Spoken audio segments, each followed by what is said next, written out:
Hoje vou trazer aqui, a gente vai discutir um artigo que o título dele, né, é basicamente potenciais antifungos potenciais e metabólicos secundários envolvidos na interação entre citopatógenos. Temos aí a lista aqui dos autores. Esses indicados com o número 1, eles são da Universidade de Campinas. Esse indicado com 2, ele é da Universidade do ABC. E esses indicados com 3 é do Instituto de Produtos Naturais e Pesquisa de Infecção Biológica. Então, aqui o sumário dessa apresentação, né, como todo artigo, temos introdução, materiais e métodos, resultados de discussão e as conclusões. Bom, primeiramente, as frutas cítricas, elas, comparadas com outros alimentos, elas têm um grande impacto na economia. Uma delas que a gente pode destacar é a laranja. A laranja, só para a gente ter uma noção, na temporada de 2018-2019, está prevista mais de 54 milhões de toneladas de laranja. Então, a gente vê a relevância deste fruto, não só esse fruto, mas também as frutas cítricas para a economia, né, do ponto de vista econômico. Só o que acontece? A laranja, como as demais frutas cítricas, elas sofrem, como qualquer colheita, né, com doenças pós-colheitas. E uma delas são doenças fúngicas, né? Uma delas é a chamada mofo verde. Esse mofo verde, ele é causado por esse fungo aqui, né, o Penicillium digitatum. Eu trouxe aqui para vocês uma imagem, só para vocês terem essa noção, né, de uma laranja infectada pelo mofo verde, que é causada pelo Penicillium digitatum. Então, só para a gente ter uma noção, cerca de 97% da colheita de frutas cítricas são prejudicadas por causa desse mofo, né, desse mofo verde. E a gente tem, né, como tudo na produção agropecuária, né, questão de agronomia, a gente sempre tem fungicidas sintéticos que levam a problemas ambientais e de saúde. Por exemplo, muitos fungicidas sintéticos, eles causam resistência aos fungos. Então, apesar de termos esses fungicidas sintéticos, né, a gente tem essas desvantagens dele. E é por isso, diante dessa gama, toda essa conjuntura, que surge a busca por novos compostos bioativos que têm um papel importante para contornar o uso de extensivos de fungicidas. Então, basicamente, é nisso que esse artigo vai propor. Metabólitos, né, novos compostos químicos que têm bioatividade para combater a doença de mofo verde, né, que assola, que afeta as frutas cítricas. E essa aqui, a fonte de Azzoloni, né, Azzoloni et al. 2018, ele diz o seguinte: os micro-organismos são uma das principais fontes de produtos naturais com atividades biológicas úteis, ou seja, eles são potenciais antifúngicos, antibióticos, anticancerígenos e surfactantes. Então, em suma, os micro-organismos, eles vão eles podem conceder novos compostos químicos que vão ter determinadas bioatividades, assim como as plantas que a gente estuda, né, o óleo essencial da planta, esse óleo essencial, ele tem determinada atividade. Assim também são com os micro-organismos. E um dos métodos para aproveitar todo esse potencial das atividades biológicas dos micro-organismos são as coculturas. e elas se revelaram, né, uma grande força ecológica que poderia ativar agrupamentos de genes silenciosos e mecanismos de defesa, que podem levar à produção de metabólitos secundários. Então, essa pesquisa ela vai nesse caminho. A gente vai ver nos próximos slides que foram feitas co-culturas do fungo para, a partir dessas co-culturas, poderem serem extraídos determinados metabólitos secundários. Não há informações sobre como fungos patógenos dos sítios interagem com outros micro-organismos no mesmo ambiente e quais são os mecanismos de ataque e defesa contra micro-organismos endofíticos ou outros fitopatógenos. Então, por essa citação de Costa, a gente percebe que essa linha de pesquisa de micro-organismos que produzem metabólitos, e esses metabólitos vão ter determinada bioatividade, pela essa citação, a gente vê que é uma linha de pesquisa, podemos dizer, emergente, né, que está começando, tanto que a gente vai ver ao longo da apresentação, que muitos metabólitos secundários que esses autores encontraram não se tem na literatura. A gente vê muito isso, a questão de inédito.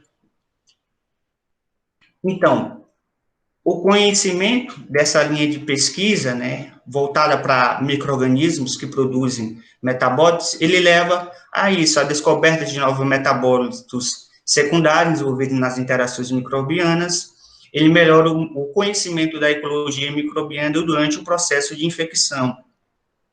E aqui temos o objetivo desse trabalho, né, por meio da interação entre penicilino digitato e penicilino citríneo, que são dois fungos que atacam as frutas cítricas, o artigo teve o intuito de pesquisar novos compostos antifúngicos que podem ser usados para controlar doenças pós-colheita. Temos aqui materiais e métodos. A cultura de fungos foi penicilino digitato, eles foram cultivados em um meio de cultivo de PDDA, que é batata dextrose, né, comercial. Essas placas foram armazenadas a 25 graus Celsius durante 7 dias no escuro. Os esporos, né, desses fungos, eles foram colhidos com água destilada estéril, né, tendo uma concentração final de 10 elevado a 6 ou 10 elevado a 5 esporos por ml. As condições de crescimento da cocultura, essa cocultura foi preparada em 20 ml de placa de PDA, né, e 5 microlitros de cada solução dos esporos do fungo. As placas foram incubadas no escuro a 25 graus Celsius durante 7 dias. Também outras condições do crescimento da cocultura, por exemplo, eles fizeram um tipo de análise, né, análise de espectrometria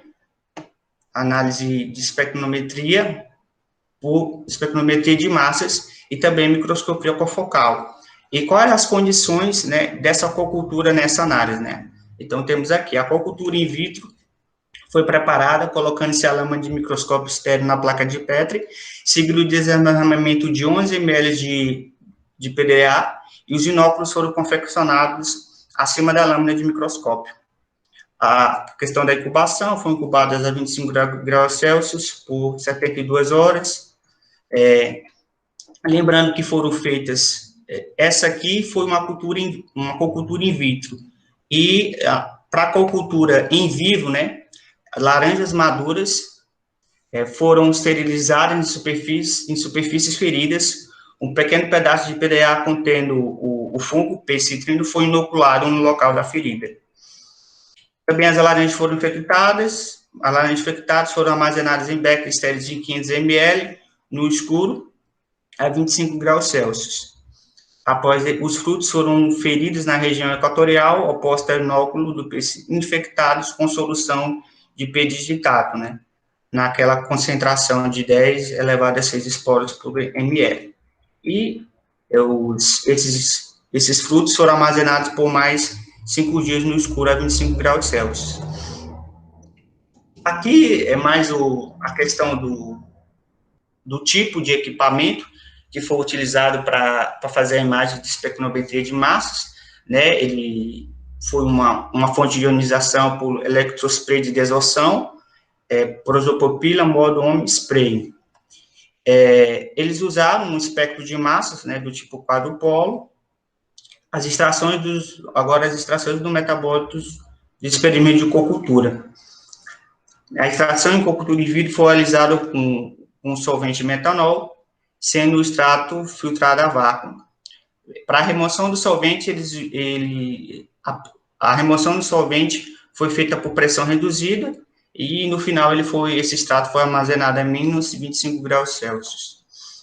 Para a cocultura in vitro, né, as cascas da laranja foram cortadas na zona de interface entre os micro-organismos. Isso é muito importante a gente já ter em mente, né, essa zona de interface, geralmente nessa zona de interface entre os micro-organismos que são ali encontrados os metabólitos secundários.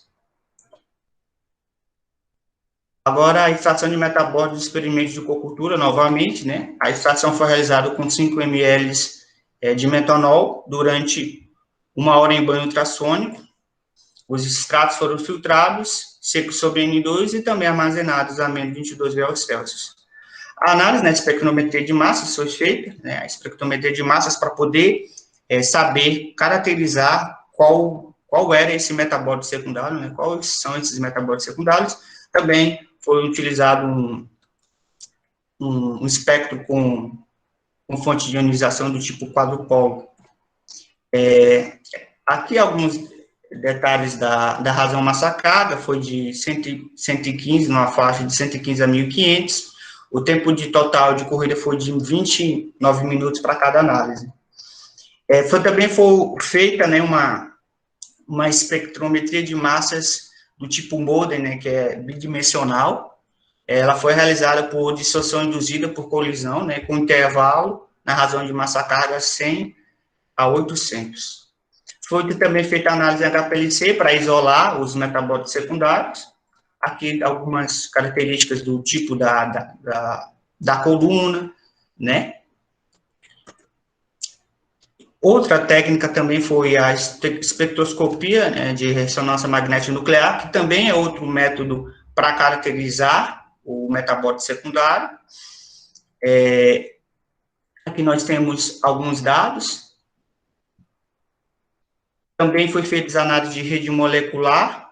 Esse trabalho foi feito através de uma biblioteca, né, comparando com a biblioteca. Por fim, nós temos os ensaios antifúngicos, algumas condições desses ensaios antifúngicos.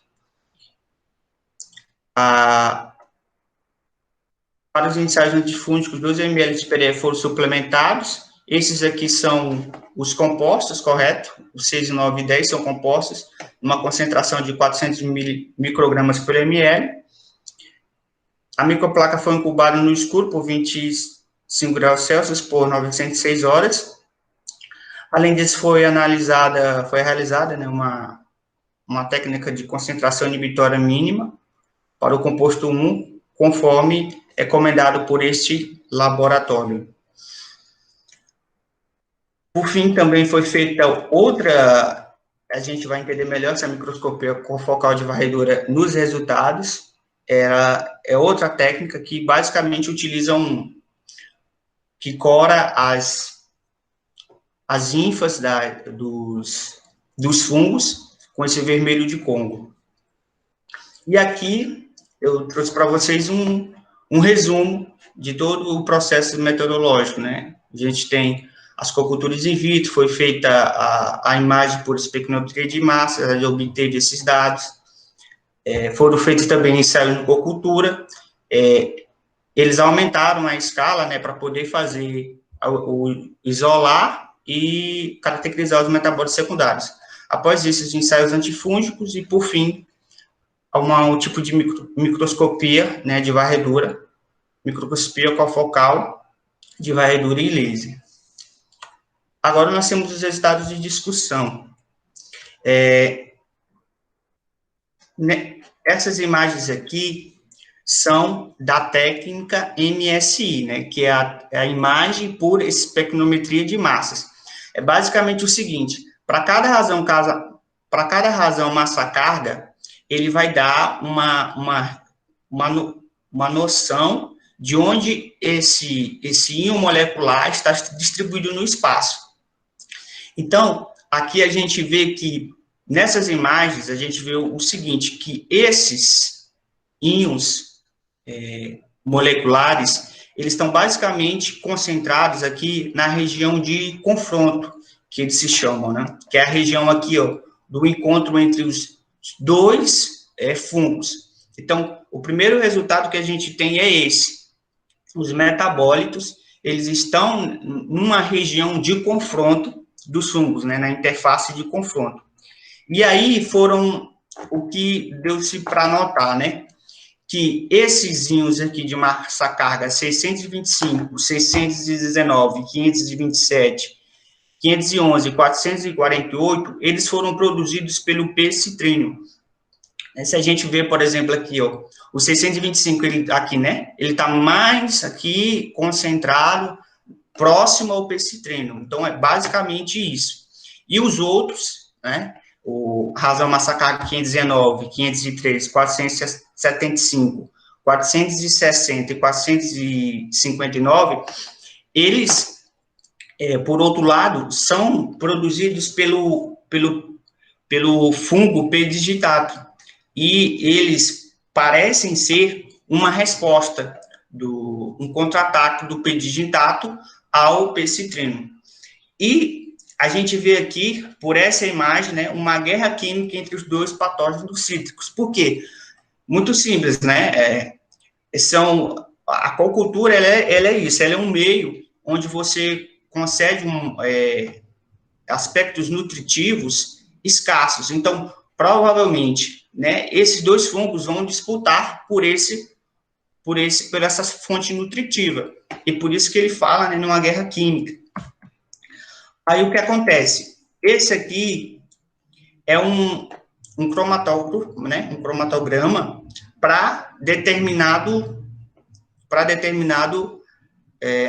razão massa-carga. Mas antes da gente saber qual é essa razão massa-carga, quero que vocês entendam o seguinte: esse A aqui, ó, é o cromatograma da aquicultura, né? A aquicultura, que é o P-citrino e o P-digitato.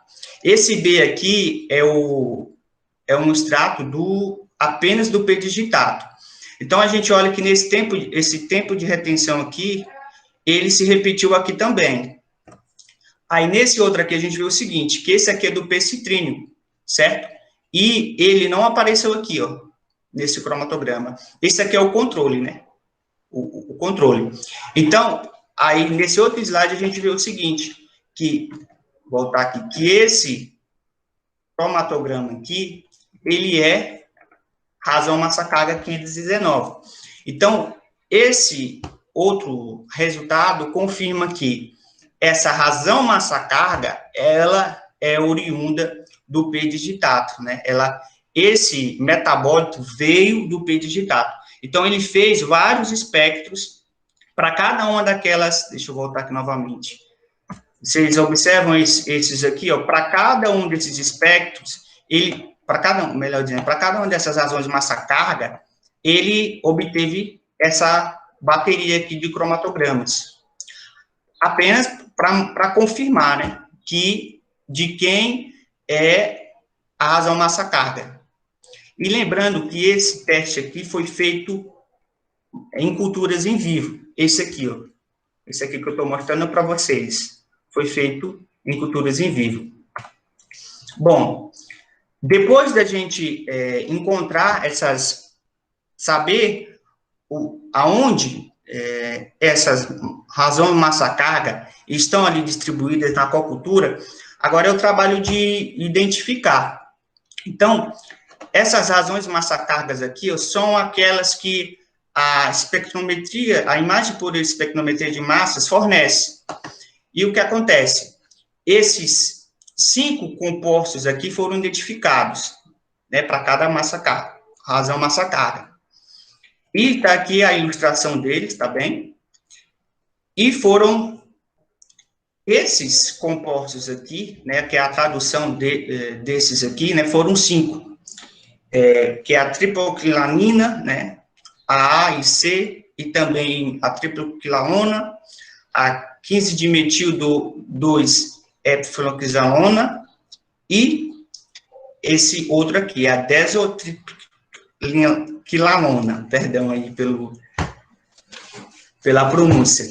Mas é o que a gente tem que saber, que esses compostos aqui, eles foram identificados, né, por técnica de espectrometria de massas e também por HM, por espectrometria de ressonância magnética, e eles pertencem ao pedigidato.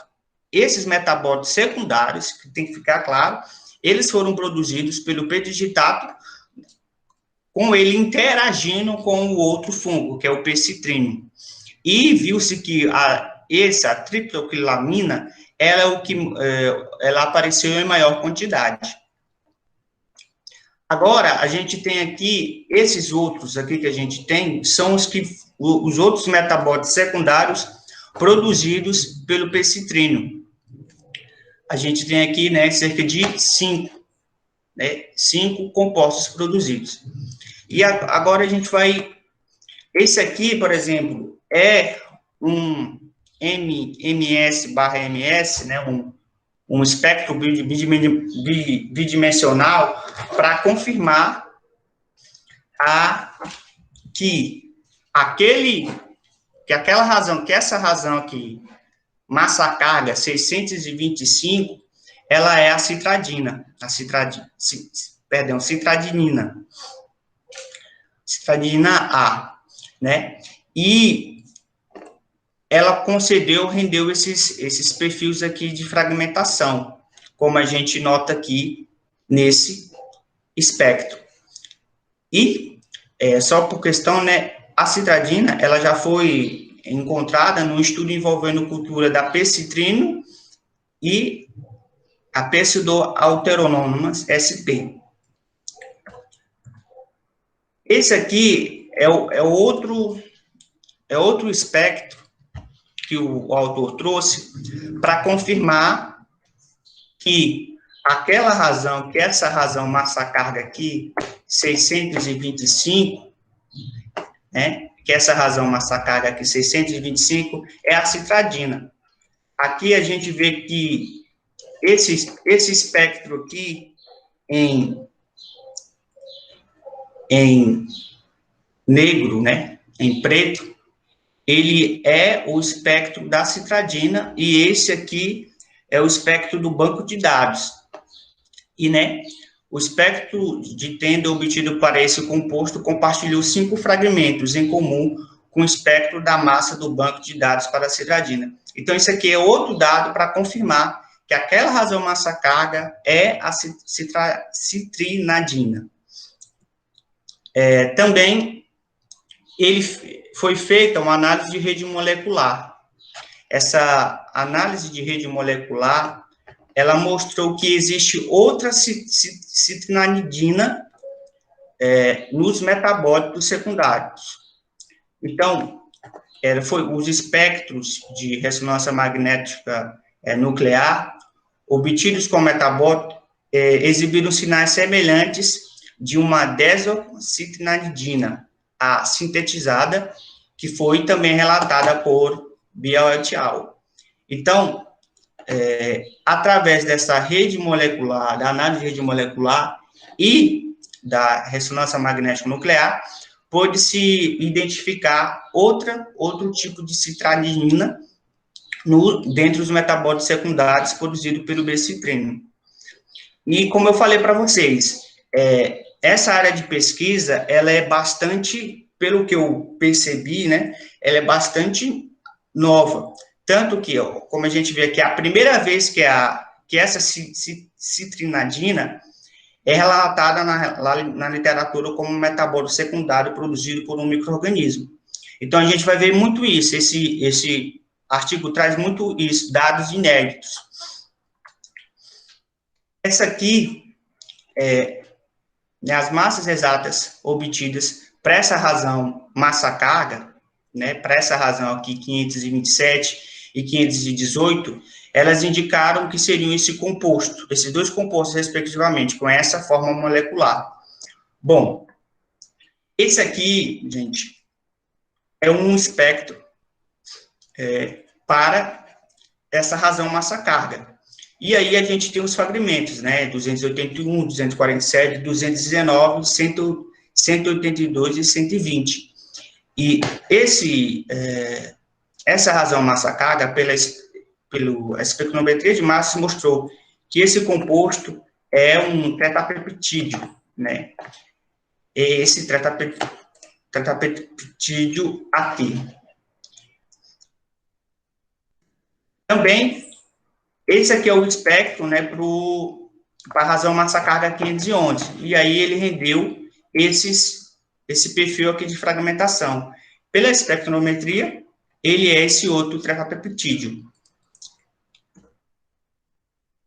Então, assim, os tetrapeptídeos, né, de razão massa-carga 527 e 511, eles foram recentemente relatados como metabólitos secundários produzidos por esse fungo, né, Penicillium roquefort. Como eu falei, foram feitas as análises também de ressonância magnética e elas também confirmaram que os resultados por SMS, né, concluindo que o INO 527 e 511, eles correspondem aos tetrapeptídeos 8 e 11, 8 e 9, respectivamente. É importante salientar que os peptídeos, eles já são conhecidos, né, já são conhecidos na literatura pela sua atividade microbiana. Mas, como eu disse, o artigo traz muito isso, a questão do inédito, né? Este é o primeiro relato desses tetrapeptídeos como metabólitos secundários de pecitrine. Para outra razão massa-carga, né, a gente teve um composto com essa forma molecular, a mesma composição desse metabólito aqui secundário, né, que é a crisogenamina A. Aqui a gente tem a estrutura dela, né? Esse composto, ele passou por análise, espectrometria de ressonância magnética e confirmou a sua estrutura. O composto 10, né, que é a crisogenamina, ele foi relatado pela primeira vez como metabólito secundário desse fungo, né, um fungo endofítico associado à planta Cristetase digiticola.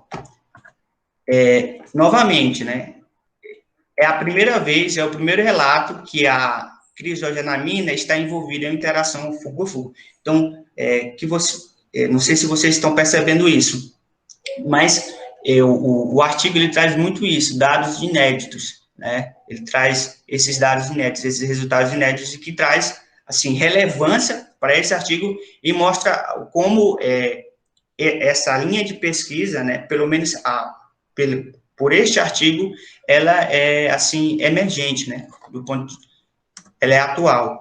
Agora a gente vai para os ensaios antifúngicos. Bom, o que acontece? Esse aqui é uma placa de Petri com o P-digitato. E esse aqui é uma placa de Petri também com o P-digitato, só que acontece? Ela tem metabólitos, ela tem extratos do pecitrino. Você se lembra que eu falei que havia uma competição entre P-digitato e pecitrino? Pois é, então, quando foi adicionado os metabólitos, né, os extratos do pecitrino na cultura de P-digitato, o que acontece? Houve uma redução da proliferação do P-digitato, né? Então, essa redução foi de 67% no crescimento radial de P-digitato. Então, esse extrato reduziu, né, oriundo de pecitrínio, ele reduziu em 67% o crescimento do P-digitato. Né? Isso indica que os metabólitos envolvidos na guerra fúngica tem potencial como agente antifúngico. Aqui, o que acontece? A gente tem,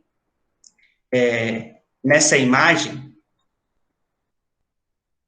o P-digitato. A gente tem aqui o P-digitato, né, em determinadas concentrações, certo?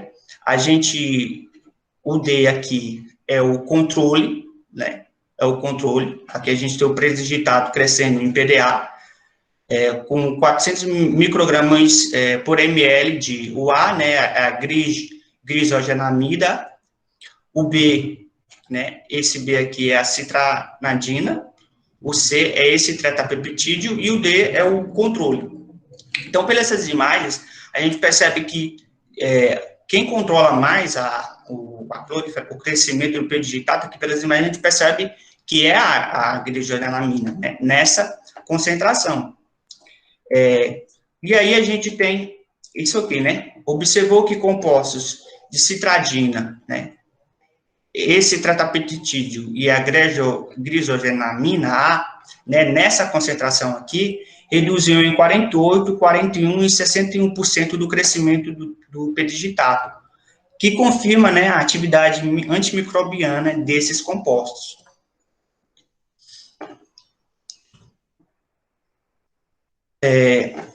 Além disso, é o primeiro relato, aqui nós temos, né, isso aqui são citradinas, né, são citradinas, a 6 e a 10, né, a 6 e a 10. Além disso, é o primeiro relato de uma atividade antimicrobiana das citradinas, bem como da glicogenamida. Então, aqui é um tipo de, a citradina, né, um tipo de citradina, e aqui a gente tem a glicogenamida. Então, novamente, né, trazendo a questão inédita, né, também essa pesquisa ela acaba fornecendo os primeiros insights, né, sobre o papel biológico desses compostos nas interações fúngicas. Também a gente estava vendo apenas metabólitos secundários produzidos pelo percitrino, né, no predidigitato. Aí agora a gente tem aqui, né, as triptoquilanaminas 1 e 4 foram testadas e revelaram atividade antifúngica com percitrino. Essas triptoquilaninas, né, 1 e 4, elas que foram aí, que a gente viu no slide anterior, elas que foram sintetizadas pelo predidigitato, né, e aí elas revelaram atividade antifúngica. Aqui a gente tem as estruturas delas, né. Os compostos 1 e 4, né, nesse teste aqui, numa concentração de 300 microgramas por ml, né, inibiram a produção de isopórios de percitrino. Lembrando, novamente, que esses são sintetizados, né, são metabólitos secundários do predidigitato. Portanto, a atividade antifúngica pode fornecer maior compreensão sobre o papel das triptoquilaninas no ambiente de patógenos cítricos. E o último resultado que a gente tem, esse aqui é o que eu achei mais interessante, que é a microscopia cofocal por varredura e laser. Então, o que basicamente a gente tem aqui nessas imagens, né? Primeiro, o vermelho Congo, ele é comumente usado para corar polissacarídeos contendo ligações beta-1,4, como, por exemplo, o componente da parede celular fúngica, né, que é a actina. Então, o que acontece? Nessa imagem aqui, a gente tem o quê? Hifas do predidigitato numa região distante da zona de confronto. Então, se a gente for perceber aqui, ó, a gente tem uma coloração homogênea. Contudo, quando a gente olha esse outro aqui, a gente vê o quê? Vê uma coloração que não é homogênea, né? Vê alguns pedaços são esverdeados, outros não. Isso aqui são hifas do predidigitato, né? Do predidigitato na zona de confronto. Então, o que esse dado aqui nos mostra? Que os metabólitos secundários, né, produzidos pelo percitrino, eles atacam, né, a parede celular do fungo. Porque esse vermelho de Congo, ele é corado, né, como a gente bem sabe, pela actina. Então, é um mecanismo que os antifúngicos, que os antifúngicos que a gente tem usam, né? O que eles fazem? Eles atacam a parede celular do fungo, os antifúngicos fazem isso. E a gente, por esse dado aqui, a gente vê que os metabólitos secundários também fazem isso, né? Eles atacam a parede celular do fungo. Só para falar um pouco mais sobre os dados ali, né? Esses dados mostram que as ínfase do pedigitato, né, em contatos com o metabólito difundido durante a acupuntura, tem uma parede celular defeituosa, pois o vermelho de Congo, como eu bem falei, se liga às estruturas da parede celular dos fungos. A análise microscópica e os estágios antifúngicos reforçam que os metabólitos envolvidos na interação fúngica têm potencial como agentes antifúngicos. Esses metabólitos podem ser o mecanismo natural que esses fitopatógenos desenvolveram para competir com outros micro-organismos pelo hospedeiro. E, por final, temos as conclusões desse trabalho, né? A primeira conclusão foi que, usando o cultivo entre fitopatógenos que competem pelo mesmo hospedeiro, tanto o P-digitato e o P-citrino, observou-se uma interação fúngica entre eles. As triptoquianaminas, as citranindinas e a quirosogenamina A, e também os estretapeptídeos, exibiu grande atividade fúngica, como a gente viu nos resultados de ensaios antifúngicos. Né? Isso acaba confirmando que coculturas e a técnicas de MSI, né, que é a técnica de imagem por espectrometria de massa, são uma boa combinação na busca de novos antimicrobianos naturais. Além disso, esse trabalho demonstrou, né, que os metabólitos estudados têm grande potencial como agentes antifúngicos, uma vez que as paredes celulares do fungo são um dos principais alvos do composto antifúngico. Como eu falei, né, a parede celular é o alvo para os compostos antifúngicos. E, por fim, esse trabalho, ele auxilia na busca de estratégias mais seguras para a agricultura por meio de uso de compostos obtidos de fontes naturais. Então é isso, gente. Está aqui as referências e obrigado pela atenção de vocês.